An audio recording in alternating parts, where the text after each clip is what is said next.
창세기 29장 1절에서 14절입니다. 베델에서 하나님을 만난 야곱은 하란을 향하여 다시 출발을 합니다. 한결 발걸음이 가벼워졌습니다. 1절에 보면 야곱이 길을 떠났다고 말하죠. 개역 성경에는 야곱이 발행하였다라고 하였죠. 발을 힘차게 쳐들고 앞을 향해서 내디뎠다는 것입니다. 요즘으로 말하면 파워 워킹을 한 것입니다. 그가 브엘세바에서 베델까지 오기에는 두려워하였고 쫓기듯 달렸습니다. 잠도 이루지 못했습니다. 그런데 베델의 은혜를 경험하고 하늘이 열리는 것을 보았고 천사가 그와 함께하는 것을 경험한 야곱은 이제 힘든 여정이지만 힘차게 발걸음을 내딛습니다. 하나님의 인도는 참으로 오묘합니다. 수많은 사건들과 만남을 통하여 하나님께서 그 뜻을 이루어 가십니다. 오늘 내가 만나는 사람들은 참으로 중요하죠. 그가 나에게 선한 역할이건 악한 역할이건 거기에는 하나님의 뜻이 있습니다. 특별히 예수 믿는 사람은 믿는 형제간의 만남이 매우 중요합니다. 나그네 길을 사는데 큰 도움이 됩니다. 그들이 내 손을 잡아주고 나의 가는 길을 안내해 줍니다. 야곱은 목적지가 있는 나그네였습니다. 그가 애굽에서 숨을 거둘 때에도 그는 가나안을 사모하며 꿈꾸며 눈을 감았습니다. 하란이 어디에 있고 그리고 라반의 집이 어디에 있는지 모릅니다. 미래가 매우 불확실합니다. 그렇지만 그는 내일을 향하여 나갑니다. 문제는 환경이 아닙니다. 은혜를 받으면 그 문제는 더 이상 문제가 되지 않습니다. 야곱은 외삼촌이 누구인지 모릅니다. 생면부지입니다. 그가 하란의 우물가를 찾았을 때 거기에서 그는 사람을 찾습니다. 아브라함의 늙은 종도 이삭의 아내를 찾을 때 우물가를 찾았습니다. 당신은 이정표가 있던 것도 아닙니다. 사람을 만나기가 좋은 곳이 바로 우물가였습니다. 야곱이 우물가에 도착했을 때 하란에서부터 물을 먹이러 온 양치기들을 만납니다. 4절에 야곱이 그들에게 이렇게 말합니다. 내 형제요. 형제라는 이 말 속에는 야곱에게 큰 변화가 있었음을 보여줍니다. 그는 매우 공손해졌습니다. 그는 친형까지도 형제로 보지 않았습니다. 경쟁자로 보았습니다. 자기 것을 갖기 위해서는 형이라도 짓밟고 파괴하는 사람이었습니다. 좋은 것은 빼앗는 사람이었습니다. 그런데 그가 은혜를 받고 나니 모든 사람이 경쟁 대상이 아니라 형제로 보입니다. 주변에 있는 사람을 형제라고 불러주십시오. 야곱이 에서를 패하여 외삼촌이 있는 라반에 도착했을 때 그때 우물가에 양치기들을 만납니다. 야곱이 가만히 보니 우물의 뚜껑 위에 큰 돌을 얹어놓고 그리고 우물을 열지 않습니다. 왜냐하면 당시에는 물이 너무 귀하던 때였기 때문에 함부로 우물의 뚜껑을 열지 못하도록 했습니다. 그리고 모두가 사용할 수 있도록 했습니다. 아무나 와서 개방하지 않습니다. 뚜껑을 여는 시간이 정해져 있습니다. 4절 6절에 보면 늘 같이 물을 먹이던 사람 가운데 한 사람이 오지 않았습니다. 그래서 그들은 기다립니다. 이게 자기들의 규칙입니다. 야곱이 하란에서 처음 만난 사람은 먼저 왔지만 늦게 온 사람을 기다리는 그런 사람들이었습니다. 이것은 하란이 평화의 땅이라는 걸 느낄 수가 있습니다. 먼저 온 사람이 나중에 온 사람을 기다려 함께 물을 마실 수 있는 세상은 좋은 세상입니다.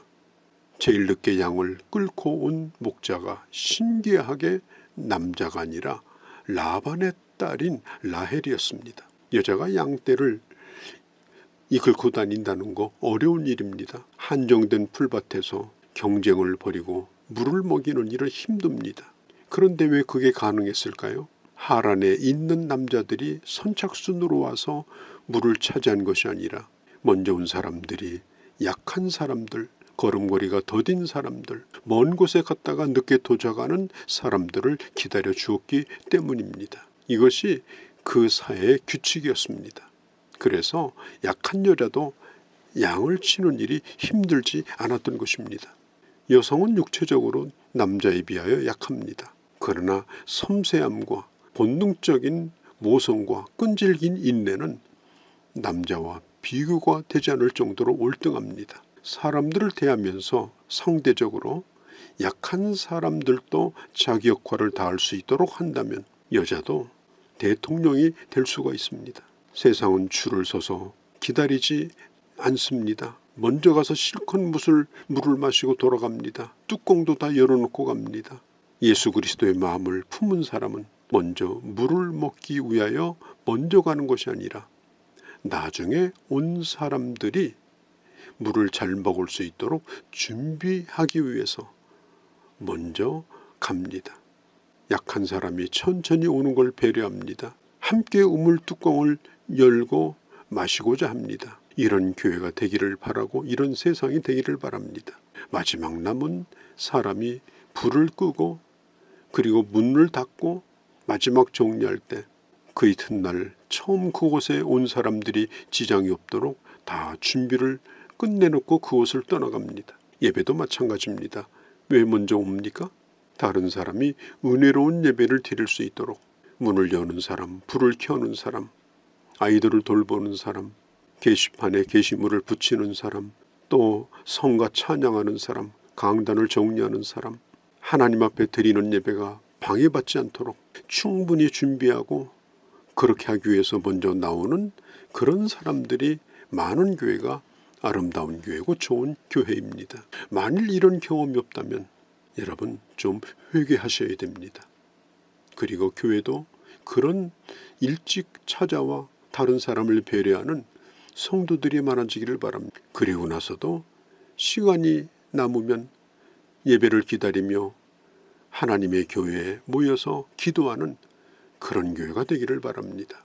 야곱은 라헬을 보는 순간에 마음이 열렸습니다.